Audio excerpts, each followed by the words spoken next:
Welcome everyone, my name is Josh, and this is Get Bricked. Today I'm really pumped because we're checking out a new Ironman figure. Now, if anyone saw the first video for the channel, we did review an Ironman figure, but more in the Hulkbuster style because you got a minifigure that could go inside of the armor. Today we're taking a look at basically what's just an enlarged form of Iron Man himself. We're reviewing set 76206 from the Infinity Saga, simply known as the Iron Man figure. Now, taking a look at the box, it looks like they based this off of the Mark 43 armor. It looks like it's got a fair amount of detailing and a fair bit of posability as well, so I'm excited to check that out and see what poses we can get him into. And if you can notice on the box itself, it looks like we do get one of the light bricks to light up the arc reactor in his chest. So I'm excited to see how that's going to look when we build up all around it. So why not just jump in and let's get this Avenger assembled.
Here is the completed Iron Man figure from the Infinity Saga.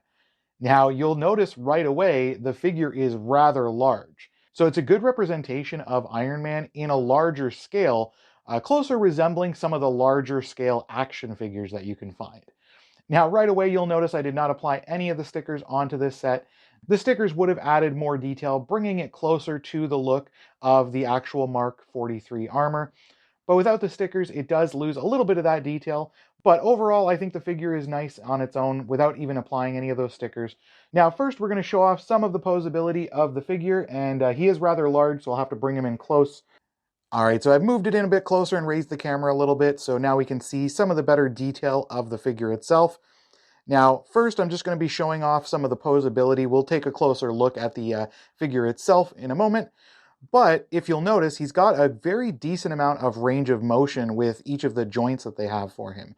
Because of the way they've incorporated the ratchet style joints, such as in the knee here, and the way that they have the ball joint on the ankle gives it a bit of rock and front to back, as well as the hip, a little bit limited in the going in and out of the hip, but from the front to the back, you do get a lot of range of motion, and you do get a little bit of a twist with the hip there as well, because he does have the ball jointed hip. A little bit limited by the pieces in here. And moving up, we do have a waist swivel. Not a waist bend or anything like that, just a basic swivel, but it gives you that a little bit more posability with the figure. Moving up to the chest, we do get a really nice amount of detailing with the way they have the line work for all the different pieces going, as well as the way they've incorporated the gold and the red in there. And the whole entire chest assembly here behind the arc reactor, that's all its own separate piece, so we'll get more into that in a moment. But moving on to the arms, you do notice very similar style hands to what we got with the minifigure mech that I reviewed originally. And it does have the blaster in the palm. And instead of going with more of a ball joint style hinge on the arm, they did go with more of an actual hinge. So it does limit the range of motion in the elbow a little bit. But you do get a fair amount of movement in the shoulder itself because of the way they have the ball joint. And with the ball joint, of course, you can go from front to back and out to the side as well as back in.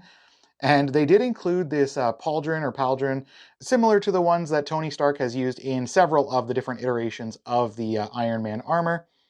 And moving up finally to the head itself, the head is just one piece. It's not like a built piece or anything like that, and it is a printed piece, which is really nice. So it's good we did not have to worry about applying any stickers for that. But it is a little bit limited because it does have a little bit of a gap on there. And then finally, we have the arc reactor itself, which is its own piece that kind of just slots in there so that you can change out the light if needed.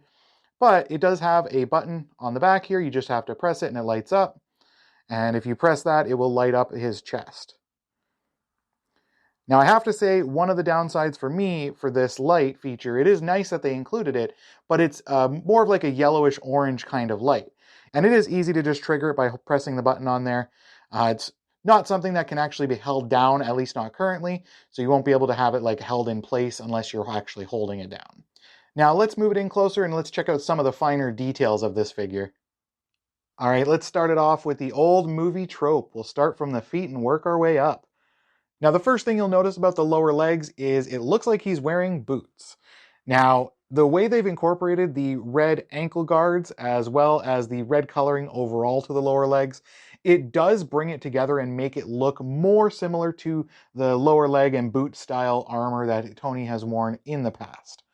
Now, it's a little bit of a shame that they couldn't include more of the red on the lower portion or on the back, but overall from the front it does look really nice and it still does have a nice feel to it in person. Now, moving on to the thighs, you'll notice this is where they start incorporating more of the metallic gold kind of pieces to give it a little bit more shine and make it look a little bit closer to the Iron Man suits from the movies as well as from the comics. The plastic gold piece, while it is nice, it's not quite right, but this metallic gold coloring that they went with does look really nice in person.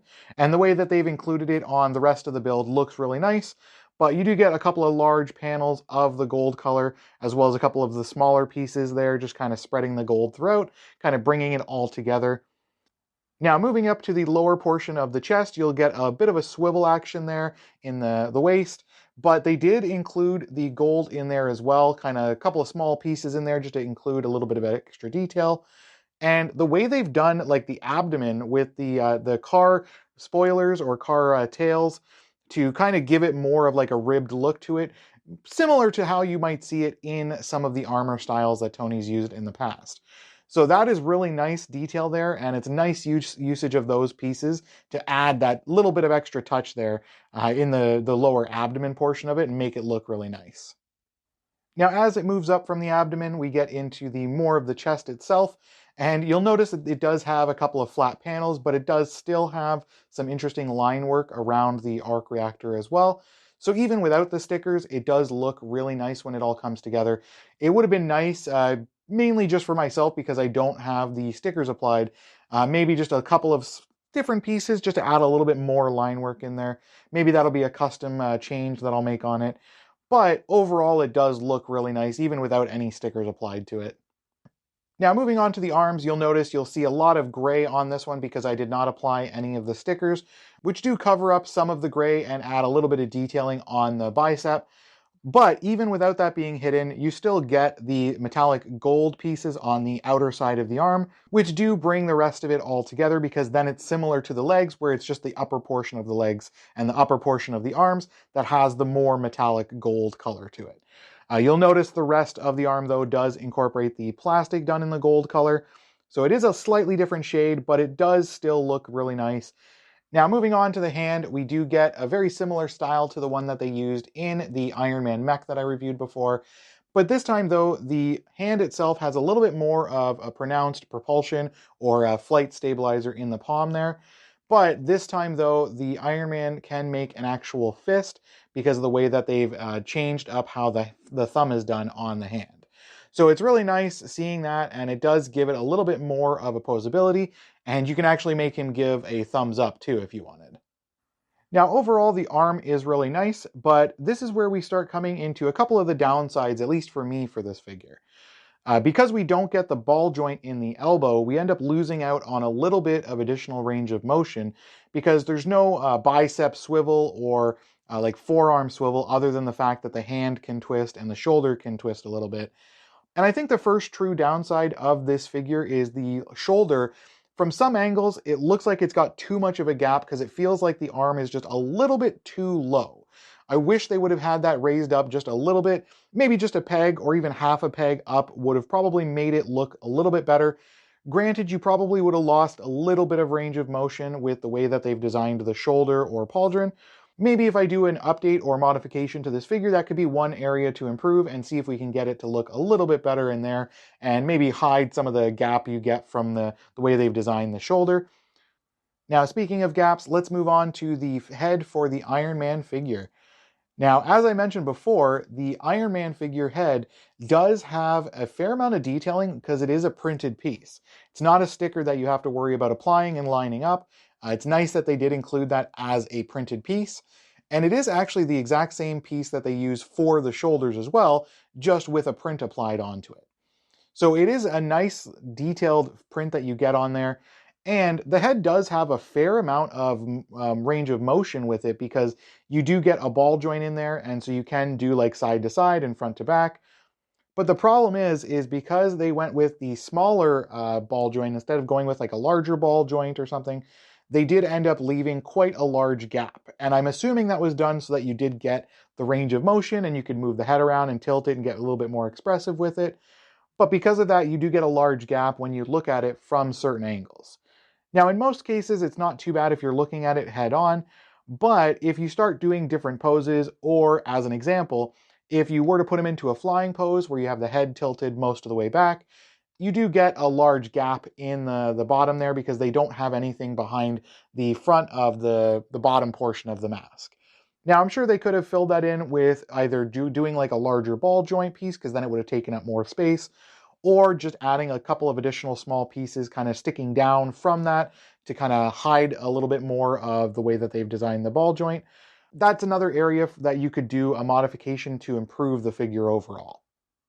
Now, if we move to the back of the figure, something that they do include here is a couple of small flaps there, meant to be his like flight stabilizing flaps that he uses in the movies throughout the various armors he has. And so those are a nice addition that they included that additional feature on there, so that if you wanted to put him into like a flying pose, you could have those out and make it look like he's actually got a little bit more energy being generated with the flight stabilizers there. Now, as we touched on before, you do get the button for the light for the front of the chest on the back there. Rather easy to press in, no mechanism built into the figure for you to be able to turn it on and like keep it on, but I'm sure that could be an easy modification for this figure if that was something you wanted to do, if you wanted to have it displayed with the light on for periods of time. But for the moment, it's just defaulted to just having a button that you have to press to light it up. And again, the light is more of like a yellowish orange, and it's just a shame that they did not include a different color, like a white LED light or something like that, or even a blue one, so that way when you light it up, it actually lights up the chest or the arc reactor more closely to the style of how the arc reactor actually looks when you see it in the Marvel movies or MCU movies. But even getting that light up brick and that additional feature there is really nice, so I'm glad that they did at least include that. So that is the Iron Man figure. This one was a really fun build for me, and like I said, there's some small improvements here and there, but overall, for the price of this figure, since it was only about $50 at my local Walmart, and that's Canadian, by the way, I was really happy with that, and the build was a lot of fun, and the size you do get out of this figure is really nice, and this is probably going to be one of the best representations of Iron Man that you can get as an actual set from LEGO. So if you're a huge fan of Iron Man, I would definitely recommend to pick this one up at your local Walmart or at your local toy store. But make sure you do grab this one if you are a fan, because this one is probably going to be very popular and eventually hard to find. But let me know in the comments down below what was your favorite part of this set, or what changes would you like to see made? Are you a fan of the stickers and would you apply them? Let me know that in the comments as well. But be sure to like and subscribe, and make sure you hit that bell so you can stay updated whenever we release new videos for the channel. Now, before you guys go and suit up, make sure you tell everyone that you just got bricked.